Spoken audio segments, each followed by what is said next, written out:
so I crouched down to pick it up in order to get another look. It was a mouth guard and a dark copper steampunkish type goggles. Having seen this, my mind instantly snaps back to when that murderer known as Toby wore these. Dropping them in a fright, I panic and stand to my feet quickly. Although I stand too quick, causing me to stumble back, landing on someone, causing me to fall to the floor, landing on whatever I had crashed onto. As I steady myself over what happened, I hear a groan from underneath. Looking down to the floor as I lay on my stomach, I see Tomo under me on his back, causing our chests to press against each other.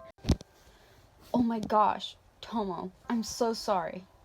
I try to rush to stand to my feet, but something grabs my arms, stopping me. Getting a better look, I notice it was Tomo, gripping onto my arms tight to hold me still. I watch him in confusion as his grip tightens a little more around my upper arms.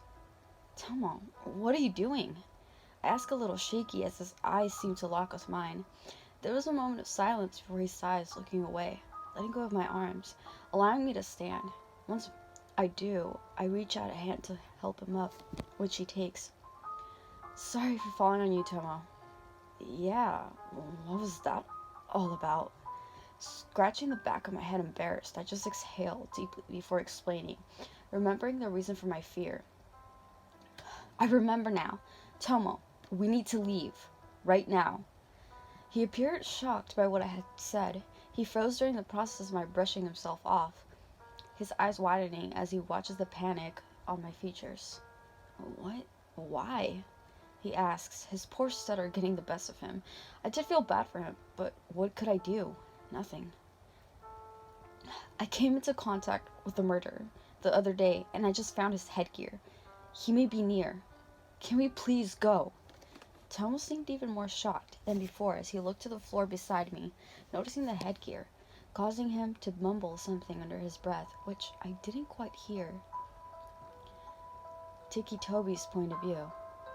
I look beside Mel on the floor, and I see my goggles and mouth guard. Fuck. I mumble quietly to myself as I think of what to say. I could see on her facial expression that she was scared. Do I lie and say he's not here? I mean, he obviously is, as he's me. Or do I let us leave? Reader's point of view. Tomo pauses, continued, and my panic started to grow. Why was it taking so long to decide? A murderer is somewhere in here, and I want out. I can't do this anymore. I have to leave now. Tomo, I'm sorry, but I'm leaving. I can't stay here. I'm too worried for my life. Tomo sides and nods, causing me to exhale with relief. I felt bad as he wanted time out here with me, but I can't stay somewhere I feel uncomfortable for my well-being. We leave the room with me in front of Tomo falling behind. Sorry, Tomo. I'm just so scared. That's okay, Mel. It's under... Before he finished, everything suddenly went quiet, more so than I was comfortable with, which causes me to stop walking. Tomo? I say shakily as I turn around to see he wasn't behind me. My heart started racing and I could feel a lump in my throat and my stomach. I just wanted to puke. Tomo, where are you? Ticci Toby's point of view. I just was about to tell Mel. I understood, but someone wraps their arms around me, covering my mouth and dragged me into the shadows, pulling me tight against their chest to prevent movement or sound from me. Well, well, well, Toby. Looks like your mission isn't going to plan, chuckles a voice to my ear. I know exactly who it was. It was that asshole who got me to this mission situation in the first place. Jeff. Tomo, where are you? We hear Mel call in the distance, only causing Jeff to laugh more sadistically in my ear. Listen to that, Toby. Your poor friend is so worried without you. Oh, wait. Or should that be Tomo? He mocks as he tightens his grip around me. It was hard to breathe, and his grip made my entire body hurt whenever I ticked. During a tick, my entire body flinched dramatically, and by him restraining me, it was painful as my ticks could not perform properly. Say, Toby, I wonder what your friend would think if we told her who you really are. He giggles, pulling me side to side a little bit in a swaying motion. I tried to talk, but it just came out as muffles. Actually, I have a better idea. As he finishes his snarky remark, Masky walks out of the room behind carrying his crowbar. Why don't we let Masky have some fun with your friend while we watch? Jeff had gone too far. I tried to fight and push him off me, but Jeff was taller than me, and his missions are usually more active than mine, meaning he was stronger. Much stronger. I was probably one of the weaker part of the group, apart from Ben. Masky. Jeff nods, giving him a signal. Masky nods and turns to walk in the direction of Mel. I tried my best to pry myself from Jeff's grasp, but it was pointless. All I could do was listen to the sounds. Reader's point of view. Tears began to form in my eyes as I hopelessly searched around the dark hallways for Tomo. I didn't hear him leave to walk away. Everything just suddenly stopped, and I couldn't explain it. Along my travels, I picked up what seemed to be a shard of glass. I needed to protect myself somehow. Ready or not, here I come, bitch. A voice ringing through my mind, making panic increase more. This wasn't Tomo's voice. It was a voice I didn't recognize. Standing still, I began to turn in circles in the same spot, looking for the person about to approach me to possibly kill me. A deep, raspy voice spoke to me. I couldn't pinpoint who or where it was coming from. It sounded as if the voice surrounded me from all angles. 3, 4, better lock your door. The voice sounded even louder and even closer than before. I turned and turned, looking for the source, but all I saw was darkness. 5, 6, get a crucifix. My breathing became heavier and heavier, making me feel like I was going to faint. As the voice got closer, I could hear the footsteps, followed by something hard dragging across the floor. 7, 8, better stay up late. The voice was so close, yet so far. All I saw was darkness. Why couldn't I see the person or thing, but could hear it? It was so close, I knew it was. But where? 9, 10, never sleep again. The last verse was spine-chilling whisper, and the worst part was, someone stood behind me breathing and whispering to my ear. I couldn't figure out how it got to me without me spawning it. I freeze completely as I hear it breathing on my ear, yet I couldn't feel the breath. Oh God, oh God. Say hello to your mother for me. In a flash, my fear switched to anger. Whoever this person was, they knew my parents were dead. Without thinking, I yell in rage, swinging around and stabbing the glass shard into the neck of the figure behind me. In doing so, I managed to get a glimpse of the person. It wore a white mask and a brownish hoodie. The mask had black eyes, holes and lips, brown hair poking from behind the mask. It stumbled back, reaching far from the glass shard and yanking it out. Luckily for it, I missed the jugular. Unlucky for me, it was now pissed.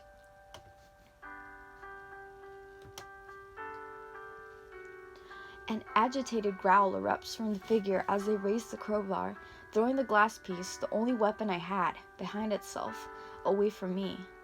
You little bastard. It yells, charging for me. Screaming in terror, I make a run for any direction, furthest away from the figure, running and running, stumbling on a few things along the way.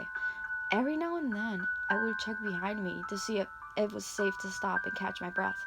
It was never safe. The figure was always constantly behind me. I couldn't lose him at all. It seemed impossible. Tomo, where are you? I cried as I continued to run for my life. My heart and lungs felt like they were going to give out at any moment. If all this running won't kill me, the masked figure sure will. Running on and on, I finally spot a bright light I thought was sunlight. I run towards it with relief, only to be struck over the head with a blunt object, knocking me unconscious. Ticci Toby's point of view. As I wait in Jeff's arms, I hear the yell of Masky, soon followed by a screech of Mel. Well, well, it seems your little bitch is fighting back. That won't get her very far. He chuckles, tightening his grip, making it almost impossible to move. Jeff frees one of his hands and holds up a flashlight. I would have been easy to free myself from his one hand, but I was curious of why he had the torch. I looked over to him, just as he grins widely, turning on the flashlight and holding it completely still. In the distance, I see Mel, running towards the light. I wanted to shout and tell her to stop, but it would be too late. Jeff hit her with the torch, knocking her unconscious as she lay at my feet. Not long after, Masky comes over, running behind, not panting from all the running. Not even a slight elevation in his breathing. Nothing. Reader's point of view. I finally come around to feel my body bouncing and wobbling slightly. I open my eyes. I look up to see a recognized face. Tomo.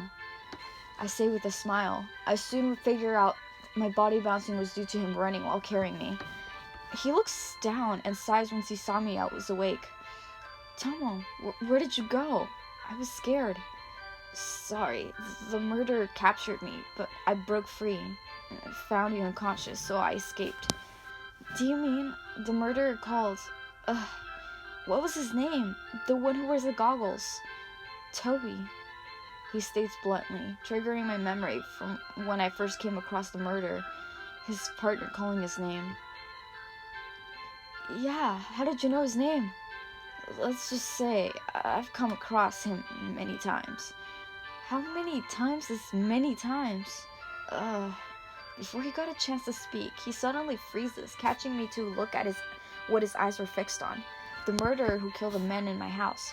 The murderer with the cut face. He stood before us with an angry yet smirk expression. We turned around, but the masked figure stood behind us, preventing an escape. Going somewhere? Both killers charged at us. Tomo holds me close to shield me, and I close my eyes, but I soon scream out in agony once I feel a piercing pain shoot through my shoulder. I continue to scream and scream as the pain continues, and the murderer drives the knife in my shoulder more and more. Mel! A female voice calls, but I couldn't answer over the pain. All I could hear was the sound of splashing blood and tearing flesh, the sound of metal piercing my skin and muscle. Mel! Mel! I opened my eyes to see I was in my house, on the sofa with Larissa towering over me. Shaking my shoulders harshly, I quickly sat up, causing her to move back a little, allowing me space. What the... How did I get here? Larissa looks at me with a confused expression as she tilts her head a little, pushing a sweat-filled hair out of the way from my eyes. You had a nightmare, Mel. I don't blame you. After seeing Sue get murdered last night... Last night? I interrupted her. I was confused. Why was she saying it happened last night when it actually happened a few days ago? What do you mean? Never mind. Where's Tomo? Larissa's eyes shoot open wide as she stares at me with even more shock and seemed completely lost. Tomo? Yes, Tomo. Who's that? What do you mean, who's that? The guy I've been meeting up with, Tomo. Mal, you haven't left your house for the past 3 months, apart from last night. We don't know any Tomo. I began to sweat and panic, my breathing becoming heavier. What on earth was going on? I was on a date with Tomo, then woke up here to find he doesn't exist? I think you must have dreamt him. No, I didn't. He was true. I admitted to you I could read minds, and he was our new mail boy, and I went on a date with him, and you gave me a condom, and... Mel! Back up a bit. Slow down. First of all, we don't have a new mail boy. Second of all, I don't even own condoms myself. And when the hell did you tell me you can read minds? Are you crazy? I grabbed Larissa's shoulder tight. What the hell is happening? I definitely didn't dream all of this. This can't be happening. It's true. I swear. Okay, listen. I'm going to call someone. Just try to comfort yourself and tell you the truth that all of this was just a dream. I closed my eyes, screaming to get Larissa's attention to listen to me. No, it's all true. It's all true.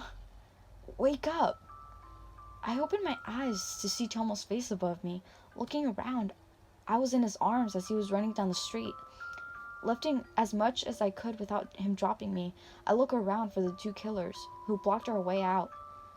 How did you get around them? Get around who?